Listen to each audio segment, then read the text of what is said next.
Segundo problema proposto. Para a rede ramificada representada abaixo, sendo dados população atendida 7.500 habitantes, consumo per capita 188 litros habitante por dia, coeficiente do dia de maior consumo K1 igual a 1.3, coeficiente de hora de maior consumo K2 igual a 1.75, cota do terreno na figura em metro, tubulação de PVC novas com coeficiente de Rans-Williams igual a 140. Pede-se especificar os diâmetros da rede. 2. As cotas pesométricas. 3. As cargas de pressão nos nós. 4. A cota do nível mínimo d'água no reservatório, tal que a carga de pressão mínima seja 15 MCA e a carga de pressão máxima seja 50 metros de coluna d'água. Está aqui a figura. Bom, vamos partir para os nossos primeiros cálculos para a solução deste problema proposto. Então nós temos o número de habitantes, o consumo per capita diário, o número de horas de funcionamento. Passamos ao cálculo da vazão média anual. Seria o número de habitantes vezes o consumo per capita dividido por 3.600 vezes a hora. Isso vai nos dar uma vazão média anual de 16,3 litros por segundo. Vamos pegar a vazão média anual, vamos multiplicar pelo coeficiente do dia de maior consumo, nós vamos ter a vazão de adução. A vazão de adução multiplicada pelo coeficiente de hora de maior consumo vai nos dar a vazão de distribuição. Dada a rede ramificada, determinamos o comprimento total que tem a distribuição. No caso, nos deu 1.350 metros. Ora, eu vou pegar a nossa vazão de distribuição e vou dividir por esse comprimento e vou ter o que eu chamo de vazão em marcha unitária. Eu vou ter 0,0275 litros por segundo por metro. É a vazão em marcha unitária. A partir daí, nós vamos marcar os nós, as pontas secas e os trechos, que é a tubulação compreendida entre dois nós, ou entre um nó e uma ponta seca. Então, aqui nós temos a caracterização do nó, estão aqui todos os nós marcados na nossa rede. Está aqui a representação da ponta seca,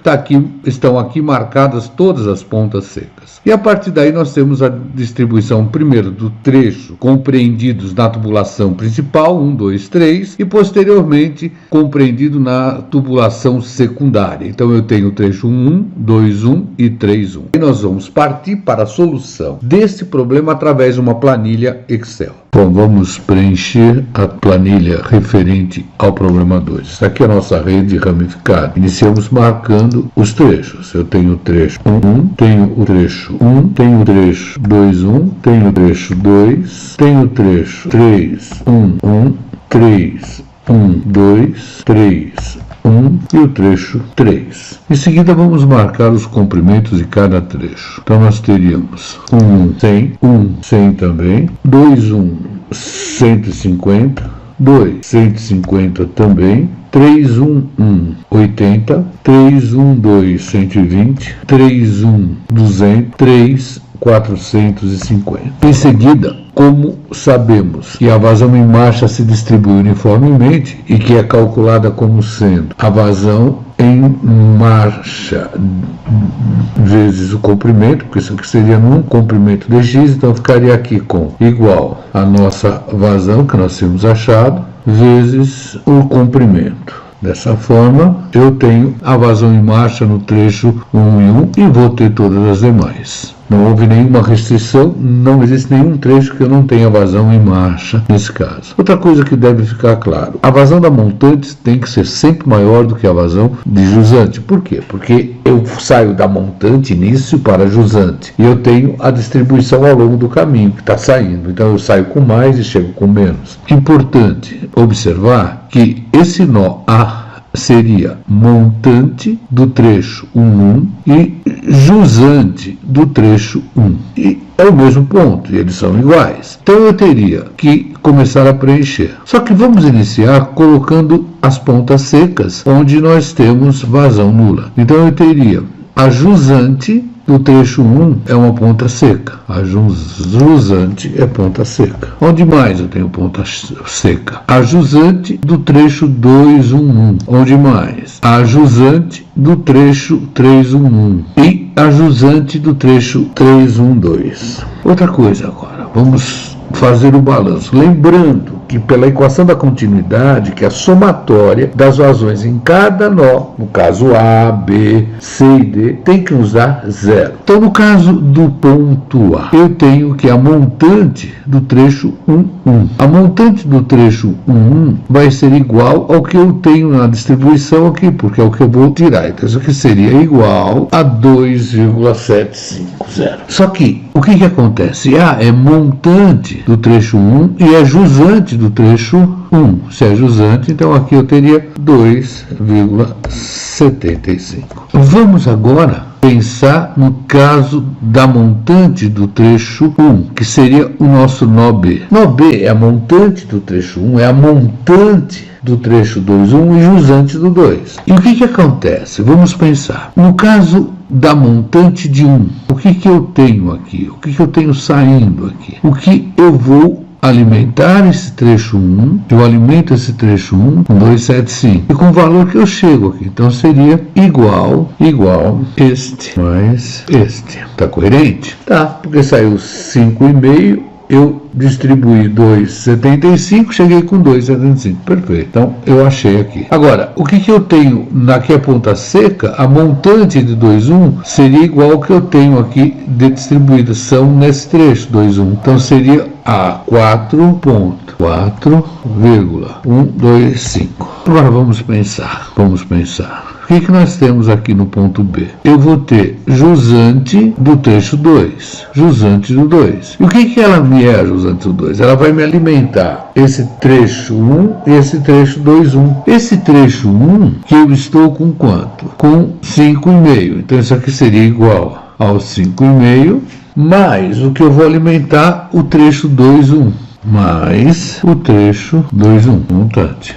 Esse é o que eu tenho na jusante. Jusante aqui. Então, esse é igual a esse mais esse, tá certo? Este é igual a este mais este. Montante de 1 e montante de 2,1. Agora, eu vou chegar na montante do trecho 2. Montante do trecho 2 é essa daqui, ó. Quem seria ela, montante? Ora, seria o que eu chego aqui, que seria a jusante de 2, então seria o que eu chego ali, mais o que eu joguei no caminho, mais o que eu distribuí no caminho, B2. Então, com isso, eu tenho o que saiu aqui. Agora, o que eu tenho em 3,1,1? Aqui é 0, então eu só vou ter essa parte aqui da vazão em marcha. Então, isso aqui é igual a esse valor. O que eu tenho no trecho 3,1,2? A mesma história. Igual a esse valor. Beleza. Agora eu tenho aqui jusante de 3,1. Jusante de 3,1 é a soma desses dois. Então, jusante de 3,1 é igual a este mais este. Agora, a montante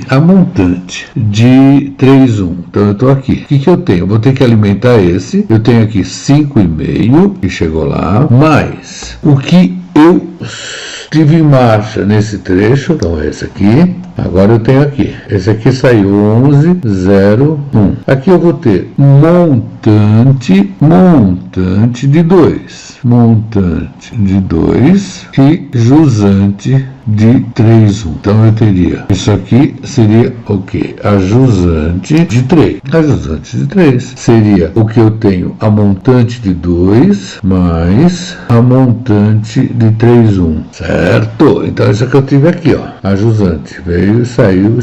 Agora, alimentação, quem seria? Seria esse daqui, o que perdemos no caminho. Então seria igual a este, mas com isso eu fecho. Vamos agora calcular a vazão fictícia, lembrando que quando o meu QJ é 0, é só simplesmente, quando o QJ é diferente de 0, é simplesmente a média aritmética. Então isso aqui seria igual montante mais jusante dividido por 2. Outro que eu não tenho 0, esse, igual montante jusante sobre 2 e mais 0 tenho aqui, igual montante mais jusante, fecha, barra 2. E agora aqui, quando é fictícia, é a montante por raiz quadrada de 3. Então seria igual montante dividido por 3 elevado a 0,5. 3 casas, idem, igual montante dividido por 3 elevado a 0,5 igual montante dividido por raiz quadrada de 3, montante dividido por raiz quadrada de 3. Com a vazão fictícia do trecho 3, simplesmente nós vamos somar a vazão a jusante mais a vazão a montante. Vamos fazer uma média aritmética, então vamos dividir isto por 2. E temos aqui todas as vazões fictícias da nossa rede ramificada que estamos dimensionando. Precisamos agora especificar o diâmetro. Já que o material utilizado é o PVC, nós temos uma tabela de pré-dimensionamento do tubo de PVC, sempre observando a vazão a montante. Então, para uma vazão a montante de 2,75 litros por segundo, nós estamos com a tubulação nominal de 75, que nos dá um diâmetro interno, porque fazemos todos os cálculos com o diâmetro interno, de 77,2 milímetros. Aqui com uma vazão a montante de 5,5,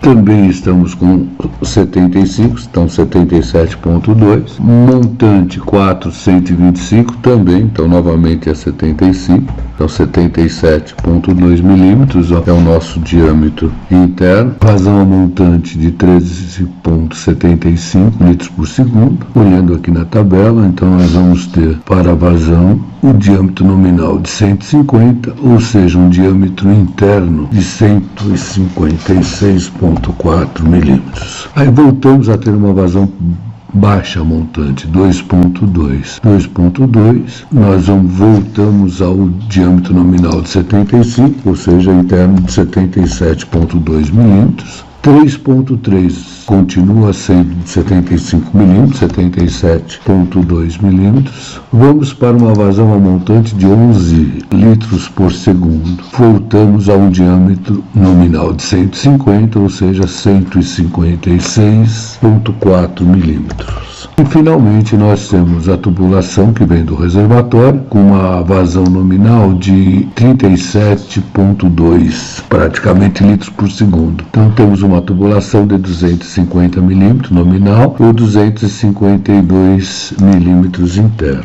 Feito isso, nós vamos determinar a velocidade média de escoamento em cada trecho. Basta lembrar que essa velocidade será obtida dividindo-se a vazão a montante pela área considerada. Então nós teríamos, no caso do trecho 1, a vazão para que a mesma seja considerada em metro cúbico por segundo, vezes 4, já que a área é calculada como sendo πd ao quadrado sobre 4, 4 vai para o numerador, dividido por π, vezes o diâmetro dividido por 1000, porque ele é considerado em metro ao quadrado.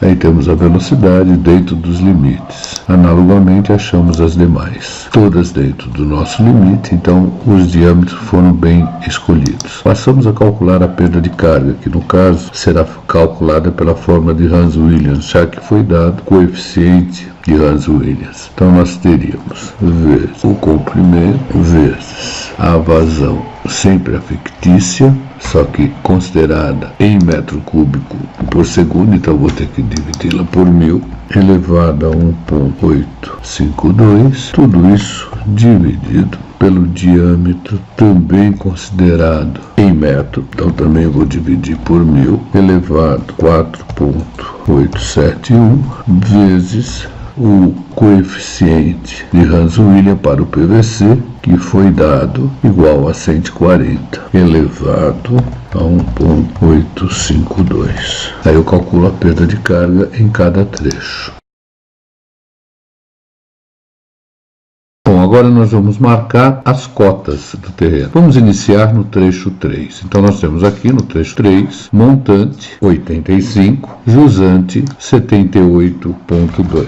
No trecho 3.1, montante 78,2, jusante 74. No trecho 3.1.2, montante 74, jusante 60,2.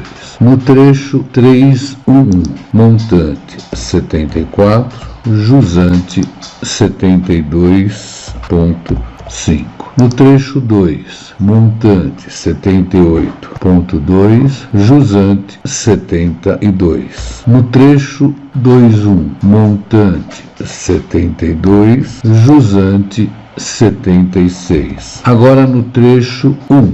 No trecho 1, montante 72, jusante 70. No trecho 1.1, montante é 70 e jusante seria 81. Não dá para especificar as cotas piezométricas e as cargas de pressão nos nós sem achar o nível d'água no reservatório abastecedor. Para achá-lo, devemos lembrar que no ponto mais desfavorável pela condição do problema tem que existir uma carga de pressão de 15 metros de coluna d'água. Vamos tentar localizar o ponto mais desfavorável. De princípio, poderíamos achar que esse ponto mais desfavorável seria a jusante do trecho 1.1, onde nós temos uma cota de terreno de 81 metros. Porém, ao somarmos as perdas de carga, que nos deu 3,679 metros, lembrarmos que aqui nós teríamos a cota do terreno mais as perdas de carga, verificamos que ele é menor do que 85 metros. Isso nos leva a concluir que o nosso ponto mais desfavorável está se situando na saída do nosso reservatório abastecedor. Por este motivo, vamos considerar a montante deste trecho 3, que seria a saída do reservatório, como sendo a nossa carga de pressão mínima estabelecida pelo programa, que no caso seria 15 metros de coluna de água. Tendo esse 15 metros de coluna de água, eu posso automaticamente determinar a cota piezométrica, a montante, que seria a nossa cota de terreno, mais essa carga de pressão mínima. Então nós teríamos, nessa situação, uma cota piezométrica na saída do reservatório de 100 metros. A partir daí eu lembro que a minha cota piezométrica, a montante, será sempre a minha cota piezométrica jusante mais a perda de carga. Portanto, a minha cota piezométrica jusante vai ser a minha cota piezométrica montante menos a perda de carga que eu tive no trecho. Então, nesse caso, eu consigo achar a cota piezométrica a jusante do meu trecho 3. Essa cota vai ser também igual à cota a montante do meu trecho 3.1. Então, eu ficaria igual. Eu tenho o valor. E automaticamente, daqui eu vou achar os outros valores. Por quê? Porque esse aqui seria, vamos só checar, seria igual, só para checar, seria a minha cota montante menos a perda de carga no nosso trecho. 99,068. Então, bateu. Aqui nós vamos repetir e nós vamos, dessa maneira, acharmos todos os nossos valores. Lembrando sempre que a nossa cota a jusante seria a nossa cota a montante menos a perda de carga. Para comprovar que fizemos o caminho correto, vamos agora determinar a carga de pressão em cada um dos pontos. Lembrando que a carga de pressão seria simplesmente a minha cota piezométrica menos a cota do terreno. Então, eu ficaria com o que eu tenho da cota piezométrica menos a cota do terreno, igual a cota piezométrica menos a cota do terreno. E podem verificar que aqui eu tenho uma carga de pressão um pouco maior do que a que eu admiti como sendo realmente a nossa mínima. Vamos ver se bateu, só para checar. Isso aqui seria a cota piezométrica menos a cota do terreno, dando a cota piezométrica menos a cota do terreno. Então aí nós automaticamente temos todos os valores para as cargas de pressão e respeitamos. Automaticamente nós concluímos que o nosso nível de reservatório, no caso, seria o 100 menos 85. Então nós teríamos que ter o nível d'água a 15 metros em relação à saída do reservatório. Esse seria o nível d'água. Esse nosso valor aqui seria automaticamente 15 metros. Então nós teríamos essa sendo a nossa cota do nível d'água. Eu espero ter ajudado. Qualquer dúvida, entre em contato com raimundo.ignacio@escoladavida.eng.br. Não esqueça de dar o like, se inscrever no canal e clicar no sininho para receber aviso de novos vídeos.